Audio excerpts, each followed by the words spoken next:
Hi everyone, my name is Deb Ontiveros, and I'm so honored to be here today to speak to the CHW section. I'm originally from Southern California, but been living in Utah for the last decade. I spent 7 years living downtown in Salt Lake, and now I'm currently in Southern Utah. I am a patient advocate with an organization called Living Beyond Breast Cancer, as well as a baddie ambassador with the organization For the Breast of Us, which is a community for women of color going through breast cancer. I live with bipolar 1 disorder. I am disabled from it, and I also live with stage 4 breast cancer. Today, I want to share with you my personal story, how I ended up taking the CHW section, and how I've been employing the skills that I've learned here in the patient advocacy that I'm doing now. When I was a little girl, I remember helping my mom fill out paperwork at a social services building. English was not her first language, so I would do as best as I could, 9, 10 years old and stuff. And so I like to think that that was my first experience with using community health worker skills, right? Eventually, I would become my mother's full-time caregiver, and I became a caregiver for other people as well. I noticed that I enjoyed very much caring for my family. It's a cultural thing. I know other communities share the ideology of we take care of our family at home.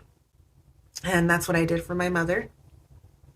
And during that time of caregiving for her, I encountered a lot of difficulties, whether it was insurance issues or having access to rehabilitative services after surgery or finding information in Spanish.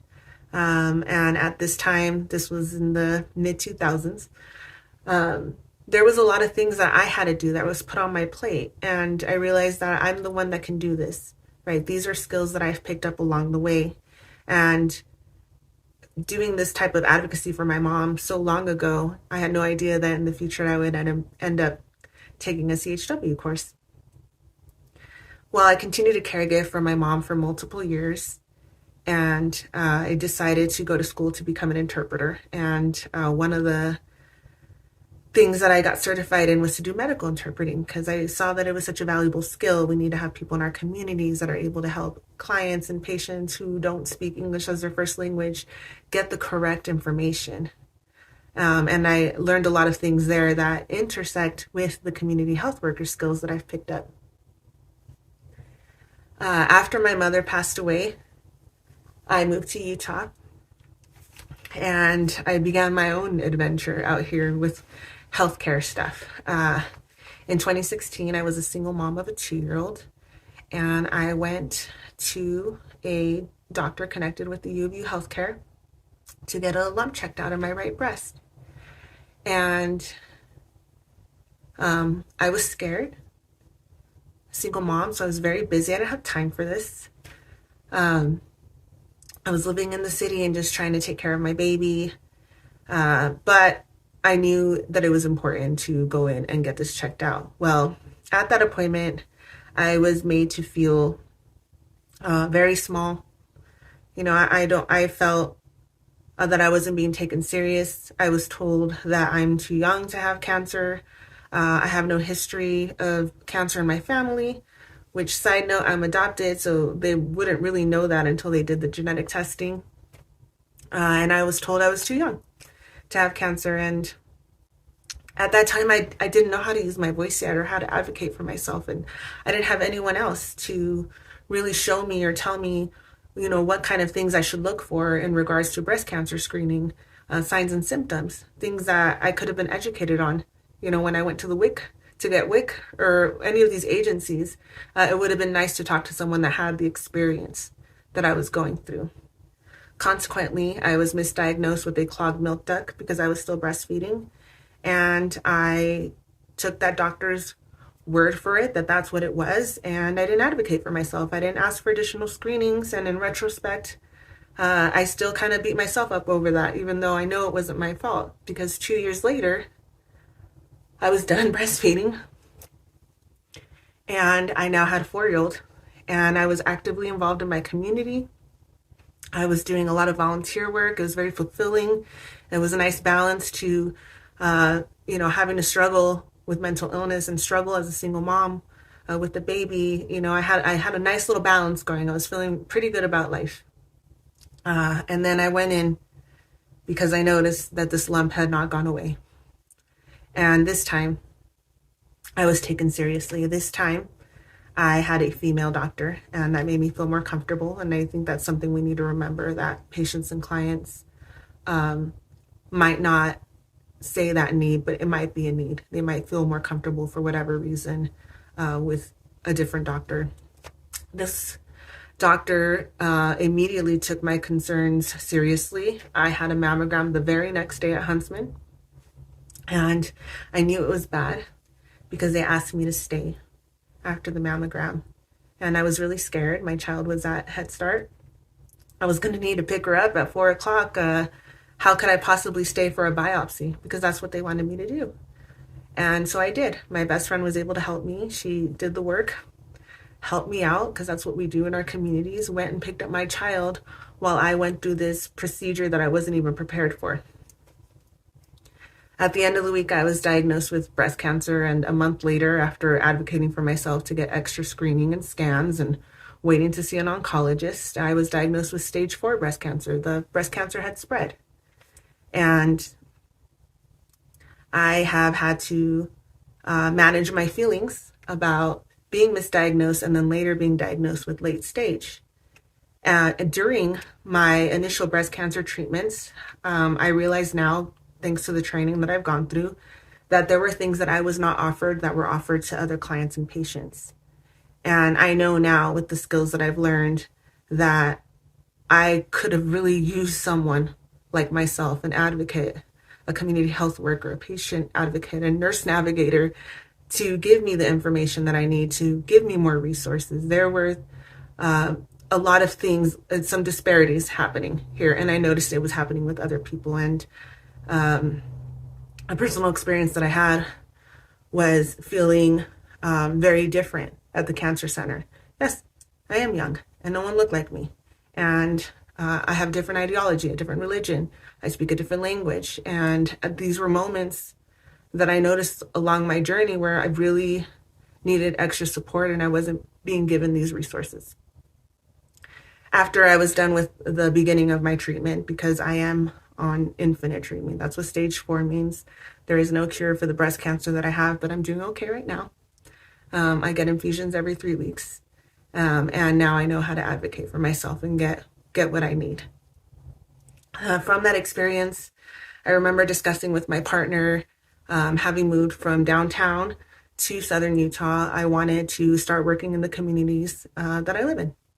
And I didn't know where people are or what I could do. And I was trying to find my place.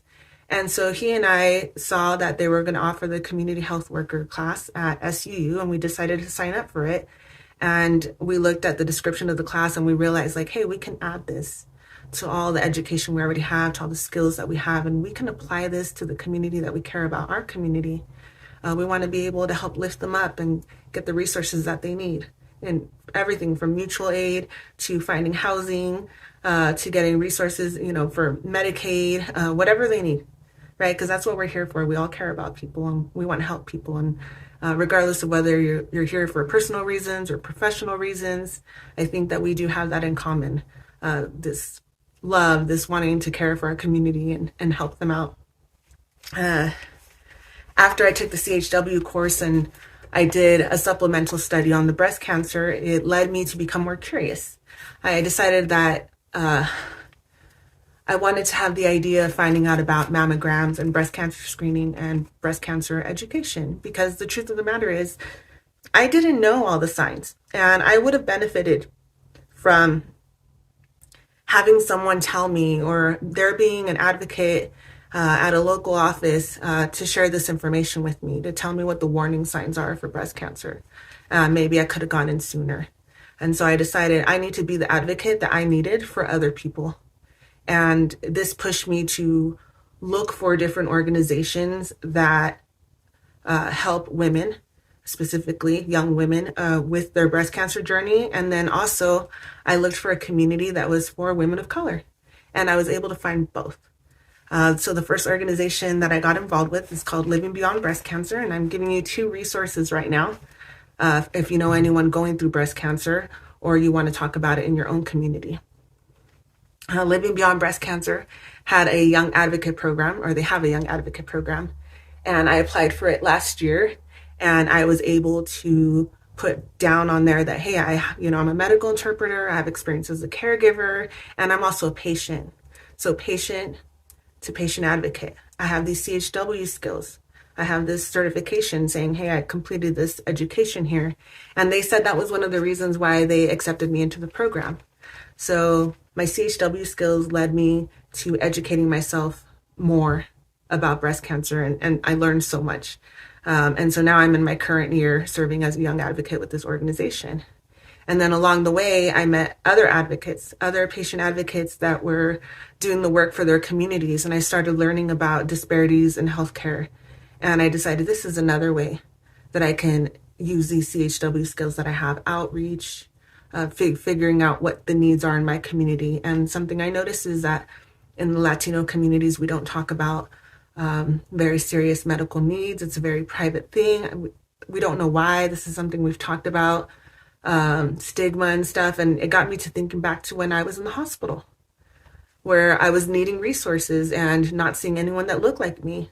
For the first time, I saw a Latina getting cancer treatment the other day when I went in for my infusion, and I was so excited to use my skills right there to speak to them in Spanish, and ask them if they're getting what they need, if they know about resources and stuff. So I think that we're practicing these skills everywhere we go.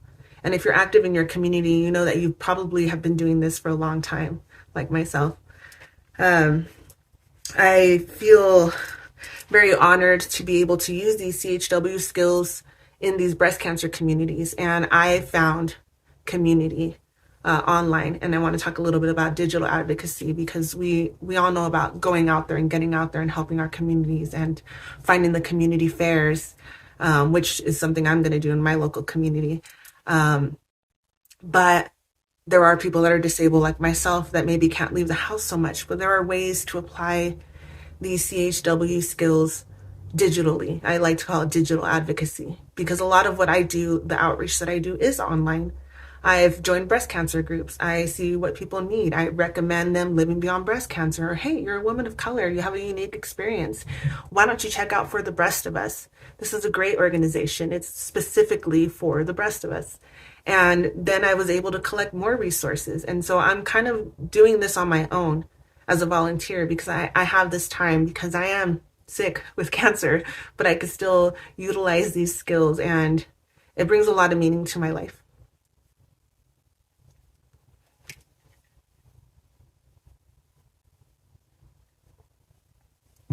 I'd like to talk a little bit more about, excuse me.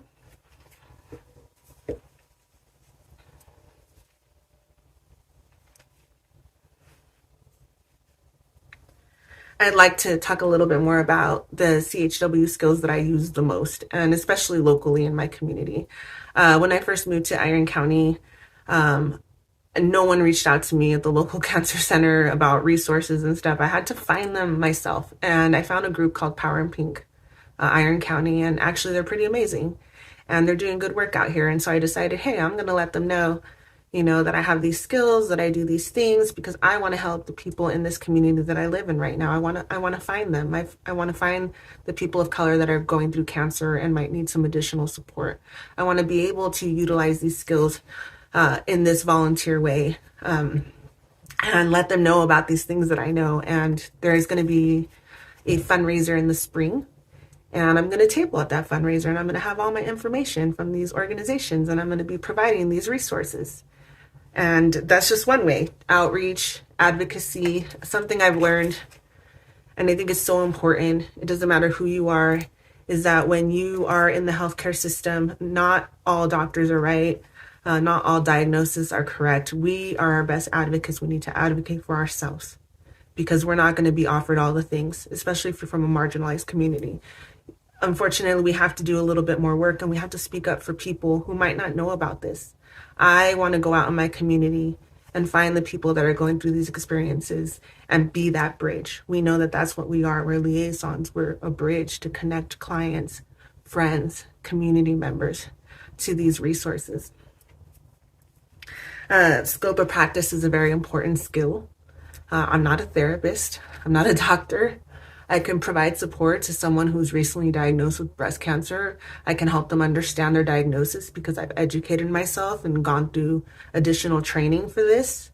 But I can't tell them, what kind of medication to take. I can't diagnose them. But I can offer support. I can tell them where they can go apply for help to pay outstanding medical bills or where they can get grants if they're stage 4 like myself. But I stay in my lane because that's what the scope of practice is. Stay in your lane.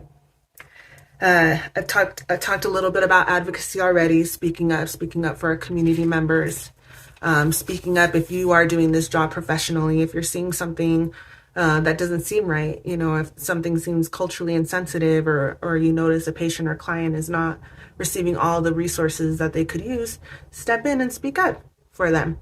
At my time at Huntsman, I was told that there was stuff on the 6th floor, but it would have been helpful for me if someone helped me figure out if I could get a free wig, if I could get holistic treatment, if there was a social worker or a therapist.